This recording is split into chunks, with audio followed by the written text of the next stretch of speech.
రామరాజ్యం అంటే సమానత్వం సంతోషమన్నారు art of living గురించి శ్రీ రవి శంకర్. అయోధ్యలో భవ్య మందిర నిర్మాణం, విగ్రహ ప్రాణ ప్రతిష్ఠ కార్యక్రమంతో భారతావని సంబరాలు జరుపుకుంటుందన్నారు. భారతీయ సనాతన ధర్మాన్ని ప్రపంచానికి చాటి చెప్పే సందర్భం అన్నారు శ్రీ రవి శంకర్. ఇంకా ఏమన్నారో చూద్దాం. Namaskar. So, as you know, the Ram Mandir is going to be inaugurated in Ayodhya on 22nd. So, what is your first thought in your mind when you think about the inauguration and also the Prana Pratishtha? It's a dream that's coming true. For 5 centuries, people have waited for this. It's correcting the wrong that has happened 500 years back.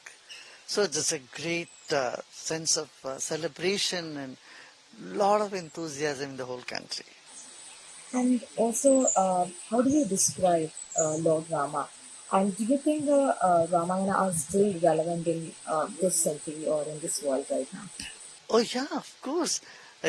An ideal society is always compared as Ramraj. Ramraj means where everybody is equal, everyone has justice, everyone is happy and prosperous. See, happiness and prosperity's combination is what Ramraj is really. There are society which are prosperous but very unhappy. And there are society which are happy but not so prosperous. If you take Bhutan, for example, it's happy society but it's not so prosperous. You say America, on the other side, it's very prosperous but not happy. But Ramraj is a society where there is happiness and prosperity. There is justice and equality. And also, talking about Sanatana Dharma, what is Sanatana Dharma according to you? Because there are a lot of negative, comments is also coming from the politicians. Yeah. See, Sanatana Dharma for me is that which is Puratan, the ancient, and Nitya-Nutan, and which is fresh and new every moment. And that is Sanatan.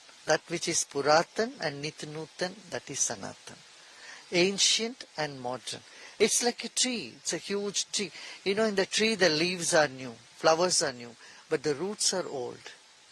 And this is what the life is all about. And Sanatana Dharma embraces all different schools of philosophy. It embraces diversity in its entirety. That's the beauty of Sanatana Dharma. It doesn't outcast anybody. Yes, in the Middle Ages there has been some incidences where the caste system became so rigid. But originally, if you see, caste system was just according to the profession. It was never through the birth. And also, has the country's youth become titled more towards spirituality and devotion? Yes, country's youth are less ritualistic but more spiritual. And they're less consumeristic in nature. They want to care for the planet. They want to care for society. That's a very, very good sign, I tell you. And what is your message to the young generation also, in terms of devotion and also spirituality? Yeah, I would say mental health is a very big issue among younger generation. Spirituality is the only thing that can help you to save your mind, help you to keep yourself in a sane space within you. And it helps in your behavior, it helps to, take care of your temper, it sharpens your intellect, it makes your health better, it makes your interaction and social, relationships so much better. You are able to have the patience to listen to others. Spirituality and practice of meditation and chanting, singing will all help also to have greater attention span. Today, one of the biggest challenges, we don't have much attention span. So, this is so relevant today. I would encourage people to sit and do meditation and do some singing and chanting. It helps the brain function. In New York, I tell you, there are many places where singing, Sanskrit singing is taught. People go and sing for 1 hour and come. Because all these benefits are there from the spirituality. And have you been invited for Ayodhya for the Yes, I have been invited. I'll be going. right now the Shankaracharyas are also opposing the consecration. They are like opposing it that you can't put the idol or do the prana pratishta before completing the Temple, yeah. So how do you say? No, that's one school of thought. They are right in their own way.